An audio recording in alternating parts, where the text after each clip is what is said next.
Have you ever been in that spot where you just need an answer? Like right now? Oh, constantly. Yeah, maybe it's just a quick fact or, step-by-step instructions for something tricky. We all want that instant clarity, don't we? We really do. Well, today we're diving headfirst into something that taps right into that feeling. We're calling it the AI answer first era. Mm-hmm. And it's not just a tech thing. It's really reshaping how we learn, how we train, even what we think knowledge is. Fundamentally. We've pulled together, a whole stack of articles, research for this deep dive. Really want to unpack what this huge shift means for you. Right. And a lot of this thinking, it's grounded in work by researchers like Kevin Brake.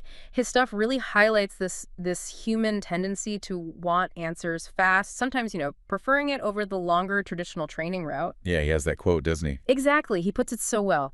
We are in an AI answer-first era causing a major shift in training and development. That's what we're exploring today. What does that actually mean? Well, what's really interesting, I think, is how this AI answer-first era, it doesn't just change how we get answers. It really redefines our whole relationship with knowledge itself. Okay. It's a major shift, right? Right. Where the speed, the accuracy of the final answer, that becomes the top priority. Right. The end result. Exactly. Think about it. AI is brilliant at just churning through massive amounts of info almost instantly, pulling out really precise data for whatever you asked. Mm-hmm.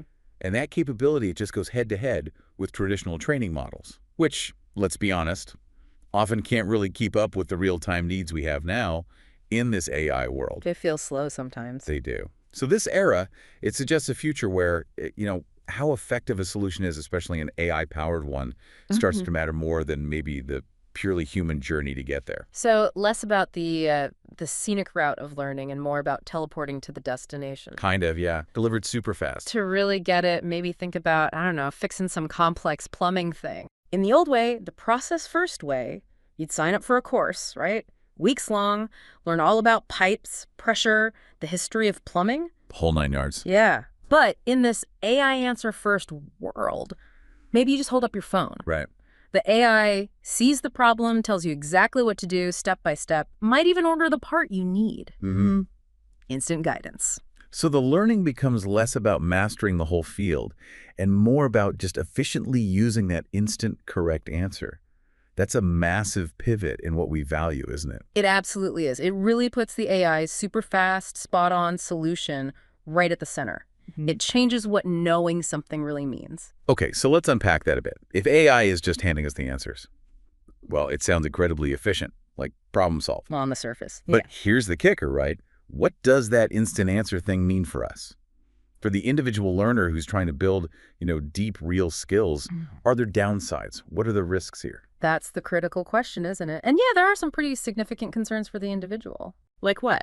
Well, one big one is this risk of deskilling and maybe over-reliance. Oh, If AI is always there with the perfect answer, instantly, well, there's a real worry that learners might lose, or maybe just not develop, those crucial skills like critical thinking, problem solving, even basic research, skills you normally build through the struggle, the process of learning. Like when GPS came out and suddenly nobody could read a map anymore? Exactly like that. It's a cognitive shortcut, right? Yeah. And this could be similar, but maybe much broader, more profound. And that ties right into the next point.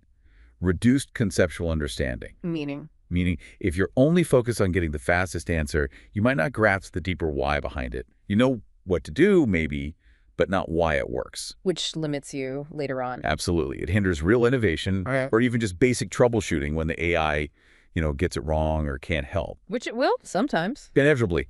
And what's really key here isn't just about, oh no, we're losing old skills. It's about this radical shift in which human skills become more valuable. Okay. Like if AI handles the what and the how fast, our real value, our brilliance, might lie in asking why not or what if.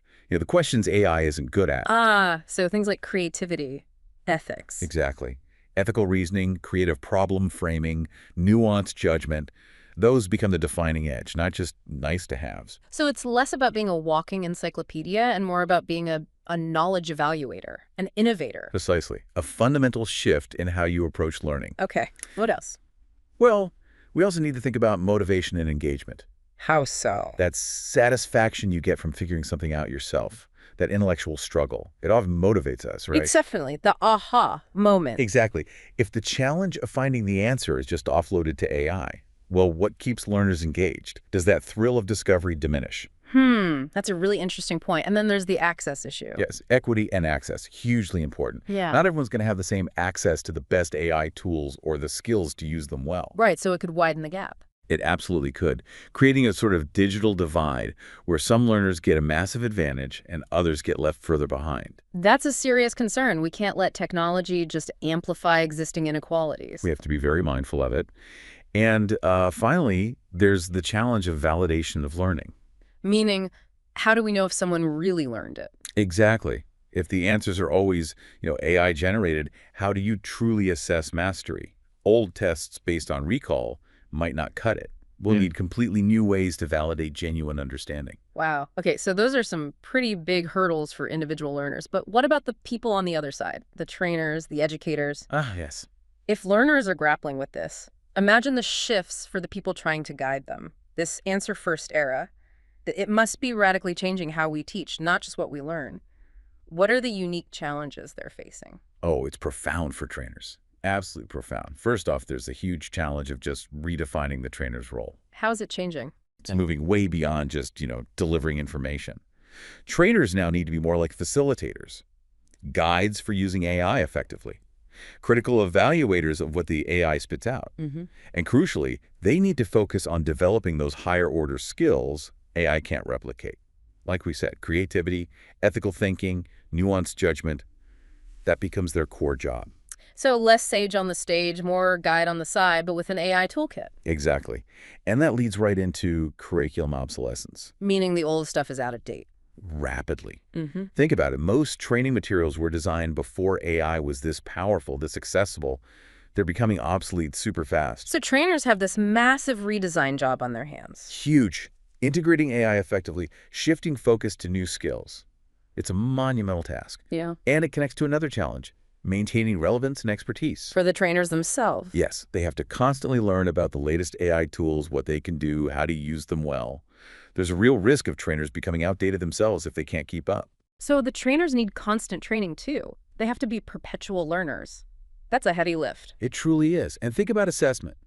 Assessment challenges are huge. Because the old tests don't work. Right. Traditional methods often look at the process, like showing your work in math, right? Yeah.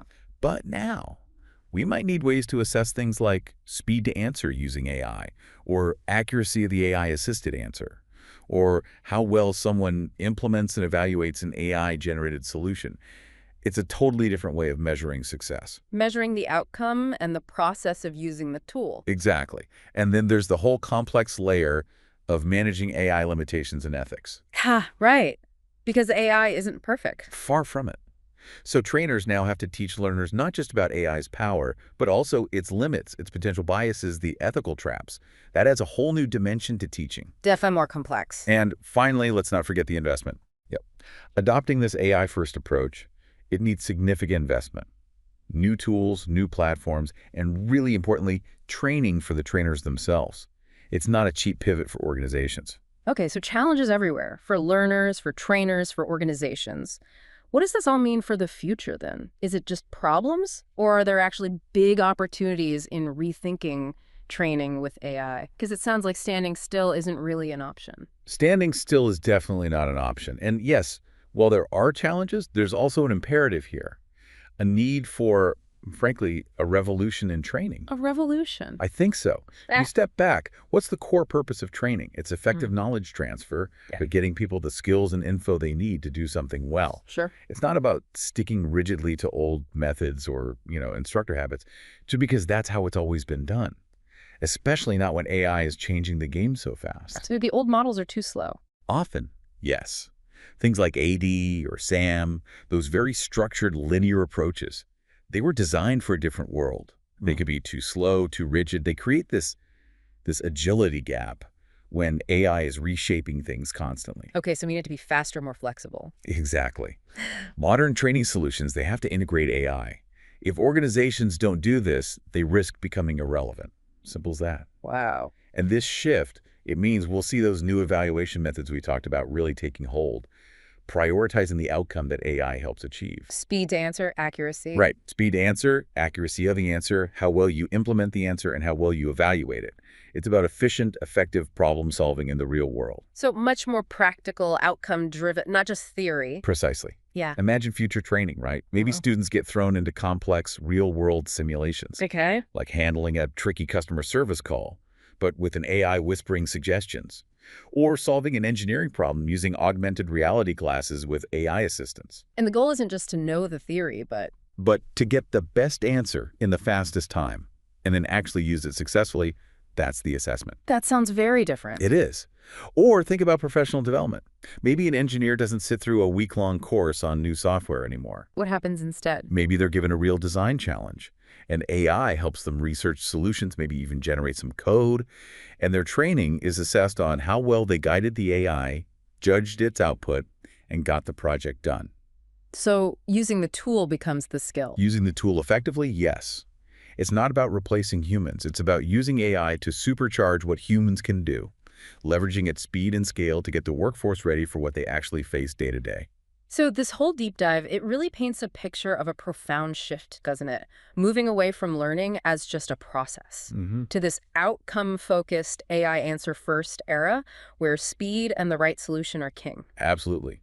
And it underscores that even though AI gives us incredible speed and accuracy in finding answers, the human role changes. It evolves. It becomes more Yeah. strategic. Exactly. It's less about just having the facts memorized and more about critical evaluation, creative application, understanding the deeper why, and knowing how to use these incredibly powerful tools wisely and ethically. Working with the AI. Working with AI, guiding it, judging it, not being replaced by it. That's the key evolution. That really is a powerful thought to end on. So for everyone listening, in a world where answers seem instantly available, how will you adapt? How will you change your own learning habits or maybe your training approaches to make sure you're not just finding answers, but really thriving with deeper knowledge and good judgment? Something we all need to think about. Definitely. We really encourage you to keep mulling over these ideas. Think about what these changes mean for your own path. And hey, if this deep dive sparks some thoughts, we'd love to hear them. Let us know.